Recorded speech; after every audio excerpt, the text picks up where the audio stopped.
Welcome back to Ohio State Picks. Doug Lesmerises, Bill Landis, Austin Ward. We're making Ohio State picks, props, spread, over. We're giving you the score of the Ohio State-Maryland game that will take place in Ohio Stadium on Saturday. We'll do a northern pick at the end. We're doing what we always do here. Well, hopefully not what we always do. We're making picks. We're hopefully not going to be wrong again, Landis. Who, me? We're going to make the pick, but we're gonna come back. We're getting better at this, right? We'll see. One of us is getting better. I know. Yeah. Austin actually won money last week. I'm not mad at you, Landis. I'm mad with you because you and I are both terrible. Yeah. So we want to talk about all that, but I can't help myself before we get to our exciting Ohio State Maryland picks. The Ohio State schedule for 2024 and then the next 4 years after that is out. On Thursday, the Big Ten released 5 years of Big Ten opponents. We don't know exactly when they're all going to be played. Austin, I can't help it. I know it's not a schedule show. It's not the Ohio State schedule show. Ohio State's schedule, home schedule next year is so awful. And we have people who listen to us, who watch us, who pay to go to the games. They are paying for a schedule where they're going to get Michigan and the second best game, home game for Ohio State in 2024 might be Iowa. It might be Marshall. How was this allowed to happen, Austin? Because the Big Ten is not listening to me. Hey, Tony Petitti, 10 conference games is what you needed. And you should have gone to 12.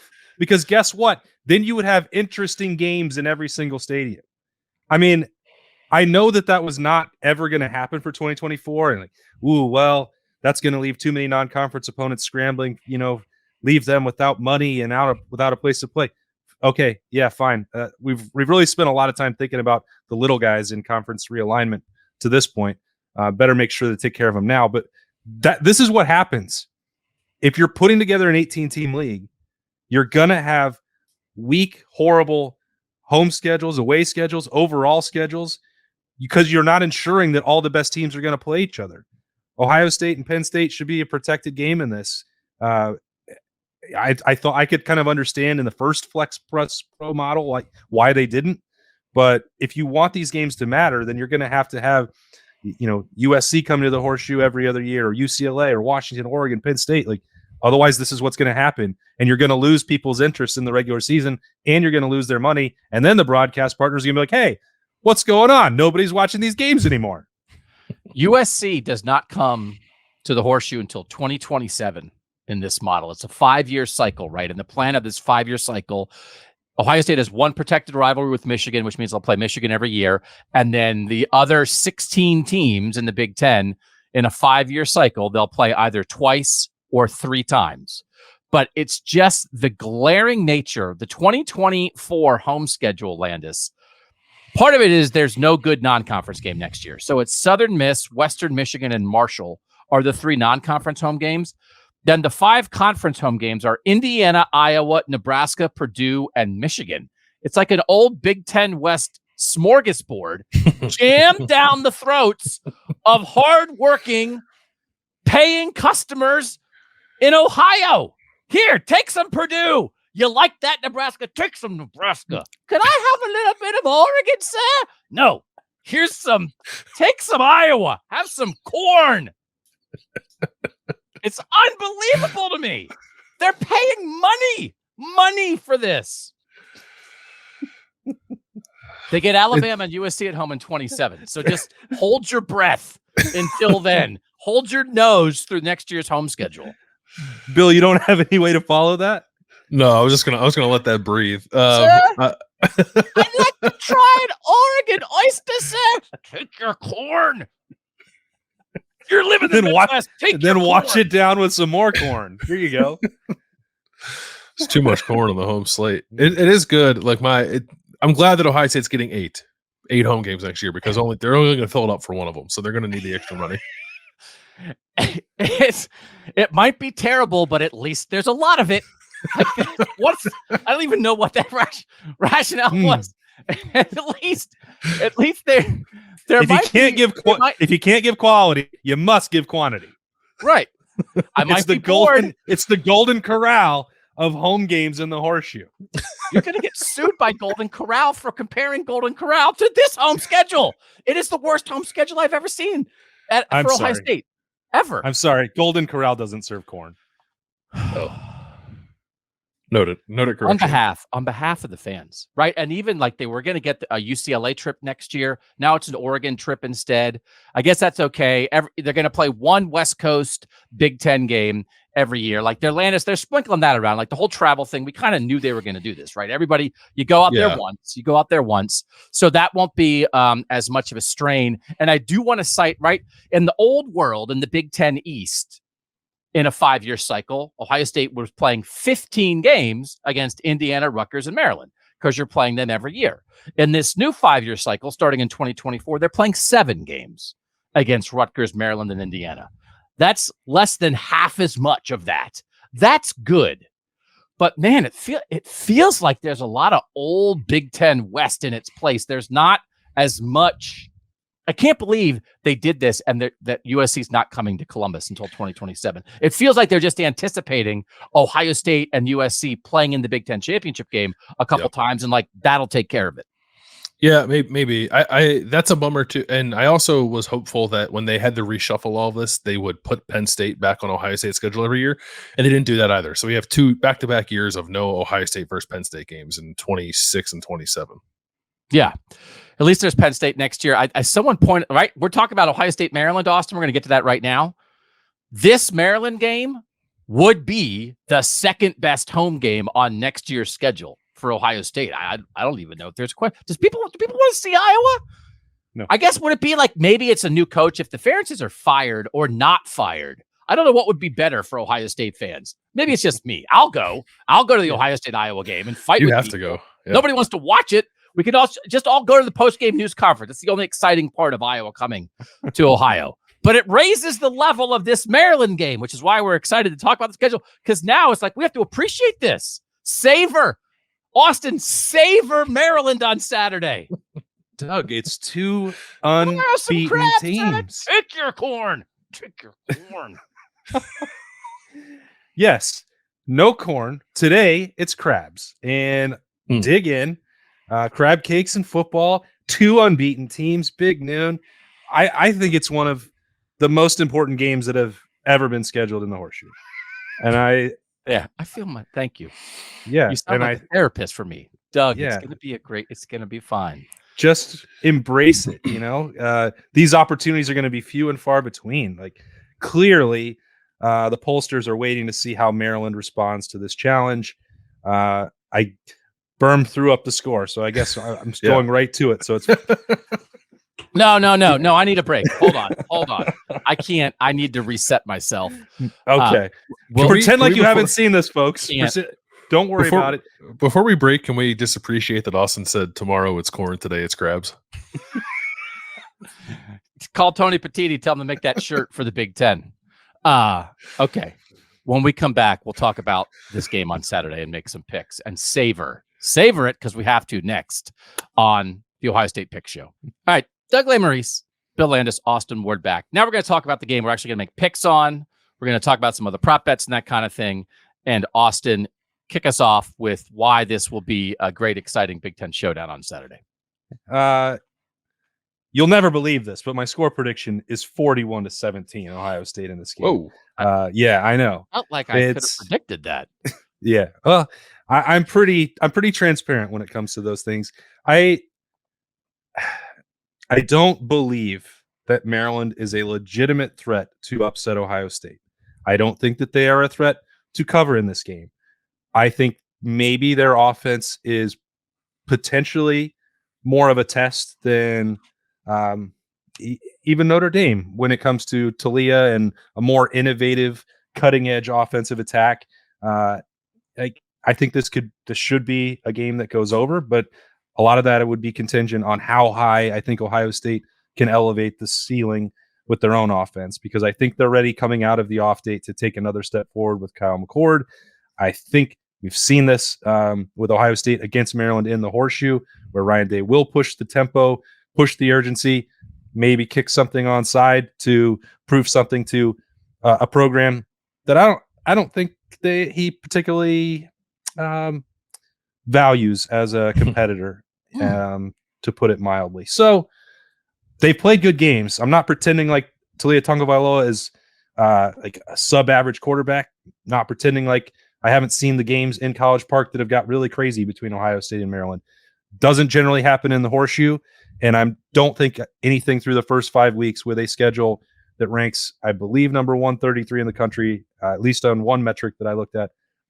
There's nothing that tells me Ohio State should be on high alert for a matchup talent equated game, and it won't be. Okay, so that's with Ohio State favored by 19.5. So you're picking Ohio State to cover. And Right. that's with a total of 57. So you're taking the over on that because your total is, let me do some quick math. It is. It is over by 1. Yeah. Okay. So Austin is over and he's given the 19.5. I am also both of those things. I am over and I am giving the 19.5 because I have the Buckeyes winning 52-21. And a lot of this is because I don't think that Maryland has faced a real offense yet. If you look at the FEI ratings of the offenses they've faced, they haven't faced one ranked higher than 84th in the nation. They played an FCS school, then it's Charlotte, Virginia, Indiana, Michigan State. None of those teams can score. Maryland's only given up 8 touchdowns in 5 games, which is pretty good defensively, right? It's 1.6 touchdowns a game. Last year, their defense was improved, and it gave up 2.6 touchdowns a game. So I started doing some math, and for them to get back to that average, they'd give up 7 touchdowns to Ohio State in this game. So that's what I picked. 7 touchdowns and a field goal for Ohio State. I know that's a lot, but I think it might get a little bit like the Western Kentucky game where Ryan Day thinks the tempo is going to be faster. He said that, and I think in that world, Ohio State might have some quick scoring drives and put up maybe more points than people expect. So 52-21 over and minus the 19.5 for me. Landis, what you got? My pick is 48-21. I want to ask you guys, I mean, for all the same reasons you guys said, what do you guys make of the fact that this opened at 21? And I think it might have gotten bet down to like 18 at one point, and now it's at 19.5. It felt like a trick was being played, but I don't know what the trick is. I mean, is there Marvin Harrison Jr. ankle in that line coming down at all? No? Maybe. It's hard for me to believe that would be worth 3 points in a game like Maryland. Yeah. If it I changed, do think if you look at like EPA projections, like SP Plus and stuff, it is projected as a much closer margin than it. I think it's still a double digit, I believe, Ohio State win, but it's not quite 3 touchdowns. So I'm sure that factors into it too. I just thought it was odd because these games like in Ohio State have been absolute like shellackings. I think, Bill, I guess if I had to answer it seriously, I would say that the trend for Ohio State specifically in September was that they're not adjusting to the tempo, not adjusting, not getting off on third downs enough defensively. They're playing low scoring games. They've been hitting the under every single week, with the exception of one, right? They've been playing closer games than the spread has suggested based on the talent disparity. So that may have been an instant reaction to Ohio State hasn't lived up to potential, quote unquote, so far through the first month of the season. This is good opportunity because maybe they just felt 3 touchdowns against anybody was too much right now. Yeah, I think that makes sense. And I think I believe that Ohio State's offense is about to hit another gear coming out of this week off, now having figured some things out with Kyle McCord, feeling a little more comfortable. But my score projection is more about Maryland and just not thinking that what we've seen from them is all that real. This is a team that got down 14-0 against Charlotte and Virginia, the 2 worst teams they've played. They've not, as Doug said, they've not played anybody good. Their 5 opponents have combined for 7 wins this year. And that's a lot of heavy lifting from like Indiana and Michigan State to get to that number. We know those teams aren't particularly good. So I don't think Maryland's a bad team. I think Maryland is the 4th best team in the East. I think probably maybe Rutgers will give them a run for their money. I think they're probably going to end up winning like 8 or 9 games this year and have a very good season by Maryland standards. But I don't see a team coming into Ohio Stadium on Saturday that's capable of giving Ohio State a scare. It's very difficult to, I think, every year to figure out like what's real with Maryland. right? Yeah. And what's not. And then you have a veteran quarterback in Talia Tagovailoa, who I think we've watched for years, but I still feel like maybe we don't have a complete handle on him. Is he good against good competition? And so you look at Maryland, they've scored at least 31 points in every game, and you think, okay, well, they score 28. Is Ohio State going to score 49 to cover that? I think that's part of it, but I think, Austin, it is more about the Ohio State offense. And whatever Maryland might be able to do, I don't know that Maryland's going to stop Ohio State, that the Maryland defense, because even when Marvin was talking about the Maryland defense, was it Deontay Banks? Is that his Banks, name? yeah. Maryland, who was a first-round draft pick last year. Marvin talked about him at Big Ten Media Days, that he was one of maybe the best corner he faced last year. And that came up again this week, because it was sort of like, hey, what do you know about the Maryland defense? And he was sort of like, well, they used to have a good corner. And it's like, okay, well, that's a nice thing to say about them last year. I don't know what they have right now, but I don't think they've been tested in any way. And I just think this might be one of these situations where Ohio State scores touchdowns on 6 of its first 7 drives or something like that, and Maryland just can't stop it. Yeah, and if some of the criticism that Ryan Day was sensitive to in September about the toughness part, like if that's gone, and it's like, well, watch this. I know how to scheme up Maryland. Kyle McCord is going to get more on his plate. This, that, and the other thing. This is going to be the full arsenal of the playbook. Like, I don't think there was a part of last year, Doug, where it was like, well, CJ can do anything. You don't have to show it yet. They can install, or they can hide, they can go vanilla, they can beat teams this way and that. Like, Kyle McCord hasn't had that opportunity yet to show he can run the full playbook and put up an absolute, shock and awe display through the passing attack. Like those games that you tend to see in year one, midway through with Justin Fields, and it's like, uh-oh, here he goes. And CJ Stroud, the same thing, 4 or 5 touchdowns. I have the sense, and Bill said this, it's belief that it can happen. It's not guaranteed to happen on Saturday, but we've seen this enough where once Ryan Day is ready to push the accelerator and has faith in the guy with the keys in his hand and the wheel in his hand, however this analogy should go, in Kyle McCord, then you can see something really explosive happen overnight. I think that may not happen fully on Saturday because I only predicted 41. But the reason that I'm at the over is because there's the back of my mind well, it's Maryland. This could turn into 63 in a hurry. We have to do this with the caveat that Austin is 4-4 on Ohio State picks this year, game and total, right? Landis and I are each 1-7, picking Ohio State against the spread and picking the Ohio State total. So, Landis, are you and I ever going to get it right about the team that we're paid to cover and be experts about? Are we ever going to get it right, or are you and I going to be 2-40 this year? It's like, oh, well, you just had a bad year. You know what the problem is, man? There's just not enough plays. There's not enough plays. We're picking it tight because there's not enough plays, not enough possessions.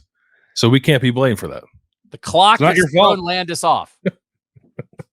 It's an adjustment period. You'll get there, Bill. You'll get there. That's right. I like the Ohio State offense. I am ready to start making my upward trajectory with my picks. You had a prediction for this week. Just put it out there. Speak it. But it's one of these things. If we're wrong about, hey, I thought Julian Fleming was going to score a touchdown and I was wrong. I don't know. Those are hard to get. If you're wrong about, I thought Temple was going to beat Rutgers, which is the thing that Bill Landis thought this year. That happens. But this is the team. I fear that we are throwing our credibility right out the window with these picks, Landis. That people are going to be like, I'm not going to. And this is in a world where Landis, you and I picked the Ohio State-Georgia score exactly right last year. We ended last year with a noser. First, a miracle that we picked the same score, and then we got it right. And we're completely blowing all of that credibility with what we've done in the first month. Yeah, we're being punished both for being right and for picking against the Bucks. Well, that's true. Yeah. Football gods. We deserve it? Is that it? We deserve it. Right. Okay. Yeah. Well, I think it's also it's not the bad picks, it's the gods. You're blaming you've blamed the clock and the football god so far. Acts of divine intervention. Yeah, it's not my fault. I was gonna lend you an olive branch and just say, you know what? It's a reminder that it's really hard and you shouldn't bank on gambling to like get rich overnight. Like, these are 18 to 21-year-olds. It's going to be unpredictable from one week to the next and a rational response. But if we're going to blame deities, that's fine too. Yeah, I'm blaming them. Austin, I'm going 5-0 this week. That's right. I wanted you to say it.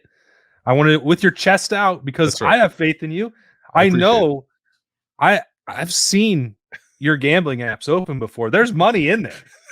I don't even care about the money. I just care about having a basic understanding of the team that we have covered, me for 20 years and you for 10. A basic understanding of the Buckeyes. That's all I ask of myself, and I have none. Okay, let's make some money. Let's get rich on prop bets next after this. In 3, 2. All right, back with prop bets. We'll start with the prop master, Austin Ward, who last time we did this show, Chip Trainum, anytime touchdown.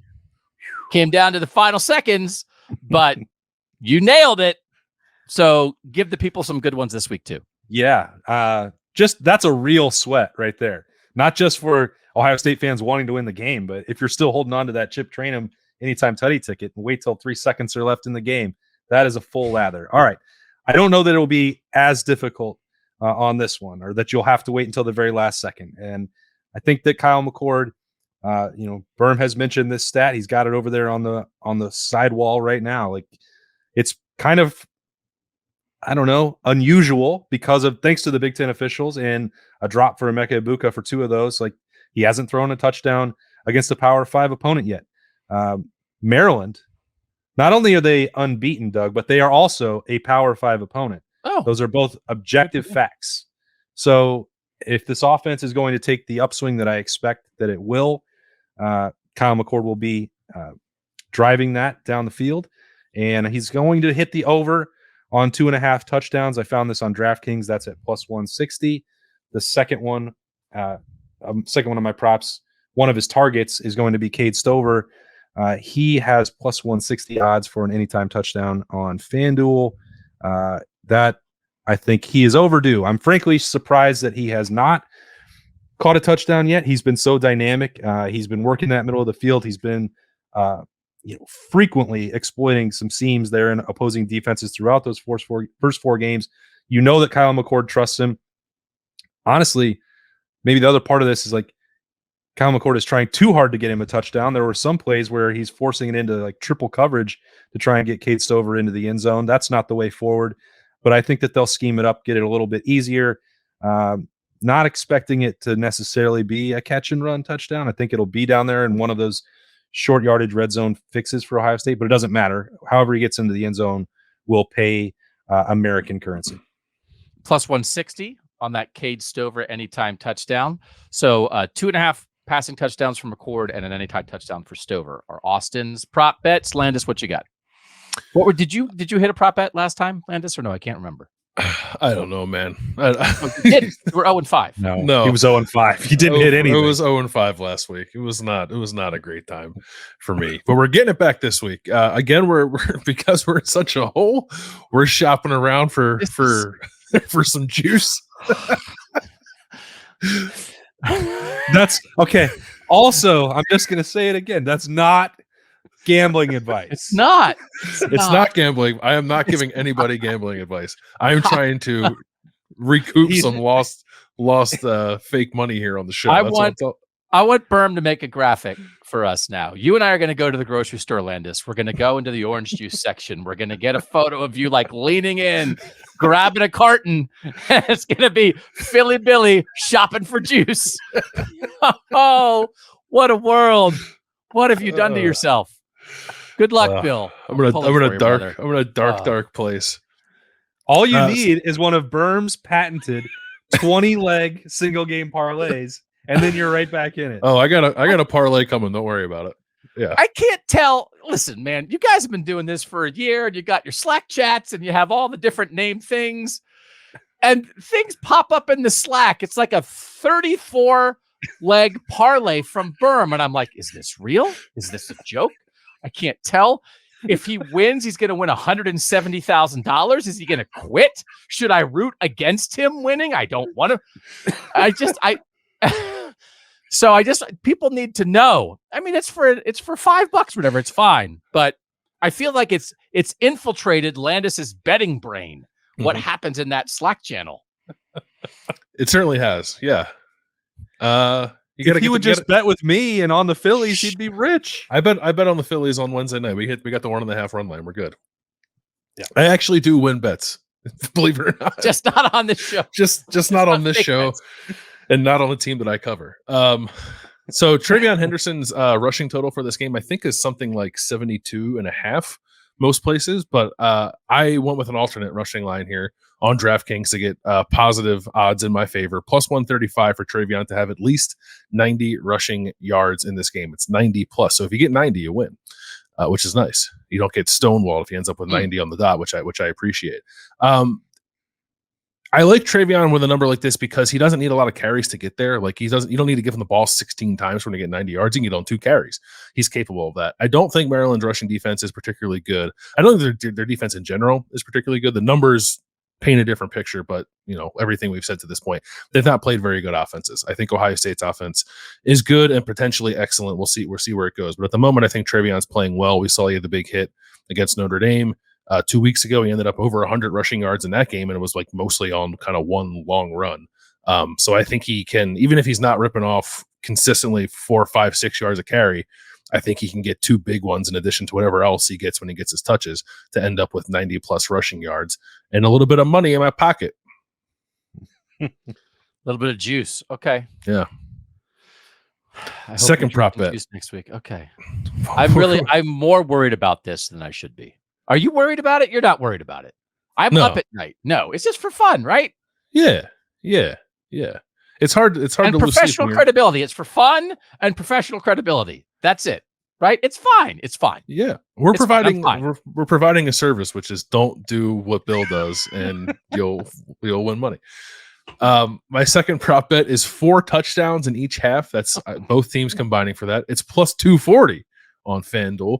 I think Ohio State could potentially be good for that on its own, but that's not what I'm expecting here. And the fact that Maryland does have good offensive weapons and a decent quarterback and is capable of scoring in its own, I think makes me a little more confident in this. So even though I think Ohio State is going to win comfortably in this game, I think Maryland is positioned to help them get to this number. It actually doesn't feel all that difficult. I guess if there's a slow start, right, that's possible.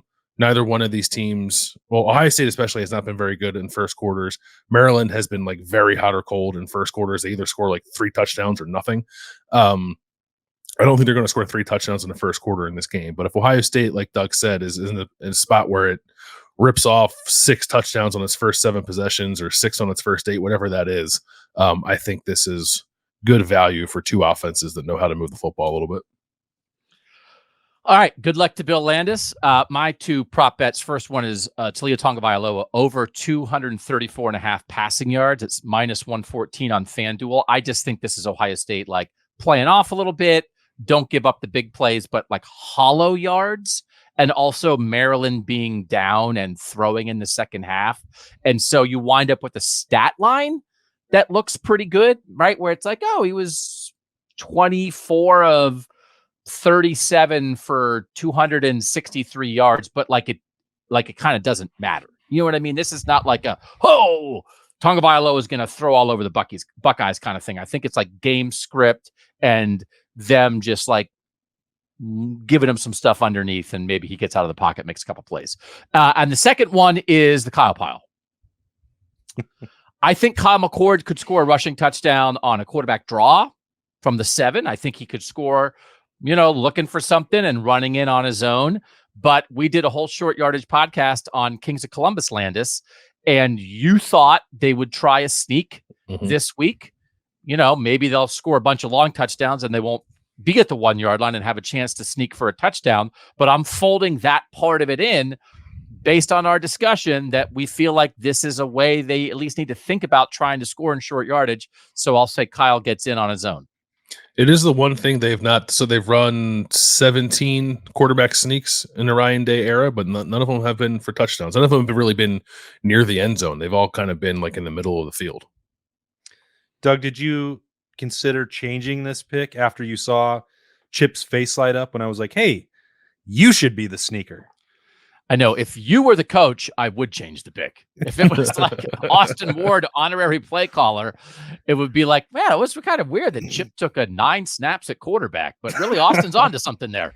I like it, right? Like motion Kyle out, put Chip at quarterback. You like it, and Chip likes it. So I don't know.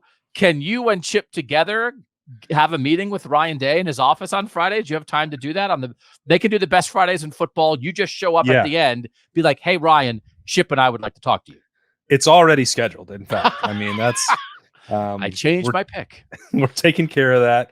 So, maybe we don't have to put it in for Maryland because Doug needs to win this prop bet. He's very nice. He's really upset about the way it's gone through the first month of the season. I'd like to throw him a little something, but when you're getting ready for Penn State, let's start thinking about shifting McCord out, motioning him out, maybe even throwing some wild chippers in there, but also, letting him get under center and just really run the show because that's what he should do. All right. Those are our prop bets. Austin, by the way, did win money last week. So he's the guy to be listening to right now. When we come back, we'll make one final Northern bet here on the Ohio State Pick Show. Time for one more pick. Austin, why are you for Iowa or against Iowa? What are you? Why are you addicted to Iowa? Look who's talking. I have a problem. I love chaos. And they are the ultimate, like, usually you think of like the chaos team is like they score a ton of points, but they're also going to give it up, like USC chaos. Like, what are Lincoln Riley and Alex Grinch going to do to just keep you on the edge of your seat with insanity? And Iowa is like the inverse. They're the upside down version of that, which is like, watch what this defense can do. Watch it drag Iowa to win the West Division, which is something that I said out loud on Monday at Roosters. And so if I'm going to say that, I need to put my money where my mouth is. And I just think with all that's wrapped up in this hilarity about Iowa's offense, and then you take Cade McNamara out, and like you'd think that the degree of difficulty is going to be insane for them to overcome. Like the only outcome that makes sense to me at this point is that Iowa's going to actually do it. So they're going to win this game. I would put it together with the DraftKings same game parlay. I would have covered 2.5, and of course it has to be under 39. I think they'll probably beat Purdue something like 11-5, and and they'll take another step forward towards winning the division. That's a 3:30 game in Kinnick Stadium. Again, Cade McNamara, Michigan transfer, out for the year. Deacon Hill, gigantic former Wisconsin quarterback, now the guy at Iowa.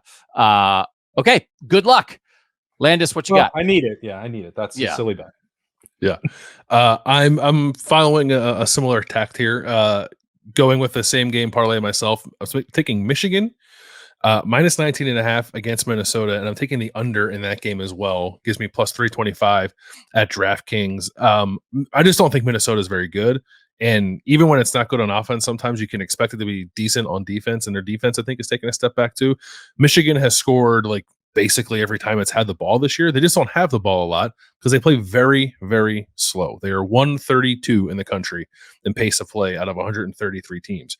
So I think they're only going to have the ball maybe 7 or 8 times in this game, but they'll score probably on 5 of those possessions, I would think. I don't know that I can trust Minnesota to score. Minnesota also plays very slow. I don't think there's a ton of possessions in this game. And I think this is like all Michigan. I think like Michigan might shut them out, but not go over 46 because that's the kind of football they're playing right now. Yeah, I looked at this one too at that 46 total, but Michigan scoring 45 against Nebraska last week. They've been scoring in the 30s every week. Scared me a little bit because I think you're exactly right, but like 45-3 scares me on the total. You know what I mean? Like that's I think how you lose here, that Michigan like literally scores every time it has the ball and just pushes you up high enough to not get it. But I think on the football and on the script, it's a good bet. So 5-0 Landis week coming your way. Here it comes. I'm going to take like more.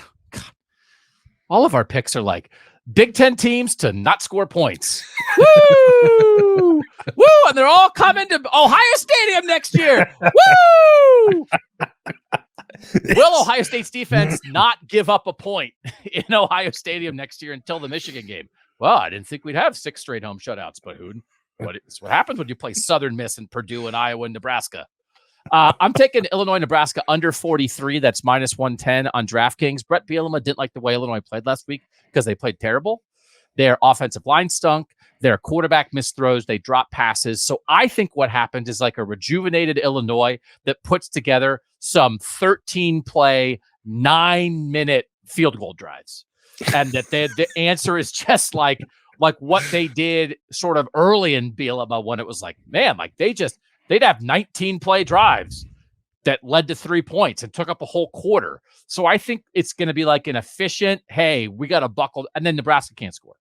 Nebraska can't score on anybody. So I think this is like another, what the Nebraska-Minnesota game was 10-10 in the opener until they went to overtime. Like, I think this is like that. This is, again, what was your score, Austin? 11-5? I'll take that score too for this.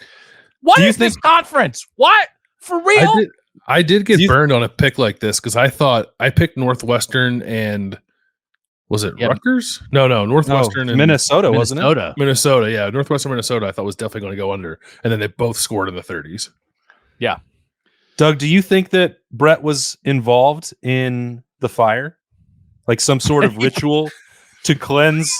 He was just making ribs. Got away from him.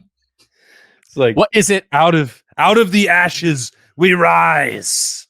So there was a fire at Memorial Stadium in Illinois. They put it out. So the choices are making ribs, cooking accident, who doesn't relate to that, cleansing ritual for a bad football team, or I'm going to burn the stadium down so we don't have to play any more games. So all three very make much a case for any of them. Yeah. So find out on Friday night. Brett's going to tell us. It's probably ribs, right? It's probably, I mean, name. That's like one of those things like the Big Ten Network would do when they have Big Ten Media Days and they ask all the jokey questions. Which Big Ten coach would be most likely to have a rib accident and burn his home stadium down? I don't know.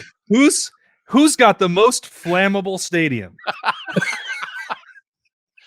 The most flammable rib sauce. Okay. We have to be better. Please. We will be. Football gods. Austin's actually been pretty good, and Landis and I have been terrible. Austin for the year is down $31.60, which is pretty good. I'm down $81.16, which is not good, but only compared to Landis. Landis is down $116.06.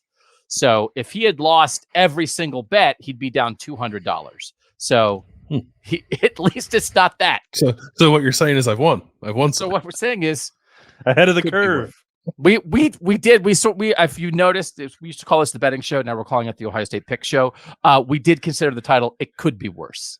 So, which relates to like the Ohio State home schedule next year, which relates to how many Ferences are employed at Iowa, which is how many Big Ten games will go under this week and how many games Landis and I will get wrong. So fingers crossed for us. We'll catch you guys next week. Austin, give the good people the plan for what you and Berm will be doing out there at Ohio Stadium for this noon kickoff. Yeah, back on a normal schedule, back in the friendly confines for media. So we will have the pregame keys and some availability report about 9:30ish on Saturday morning. So we will be there for that part of the coverage on the podcast. Afterwards, of course, we will have our snap judgments and the notebook from me wandering around trying to give some of the behind-the-scenes updates as we wrap up coverage. So those are the big things from me and Berm there, while you two are handling the post-game show. Yeah, we'll be back on the post-game, like 5 minutes after the game, Landis? Yeah, trying to be. Yeah. Well, maybe if it's a blow, maybe we'll go earlier. Maybe we'll go while the game's still happening. Will we get sued by somebody though? Will we get sued by Gus Johnson and Joel Klatt if we did that? No? Of course not. If we just do parodies of them the whole time. So they'll be too busy talking about Deion Sanders at the end of that game anyway. So yeah. We will have pregame stuff. We'll have postgame stuff, bold predictions on Friday morning in this feed on the podcast. And then again, just like every day, there's something here. So whether you listen to us on your podcast feed, whether you watch us on YouTube, you just should know by now that you can find something about Ohio State football in your feed every day. And over the course of a week, with the variety of stuff we do, you should find something you like, right? I mean, we kind of have something for everybody at this point. So we appreciate We're you like guys. a good version of Golden Corral. I don't know what that is. They'd still have the steak, right? You get the steak on the buffet. You can still get a I don't- steak. Yeah, I don't know. I'm going to go. Thanks to you guys for joining us here on the Ohio State Pick Show. We hope we're a little better this week, but if not, at least we had a few laughs. For now, for Austin Ward and Bill Landis, I'm Doug Lesmerises, and that was Ohio State Picks.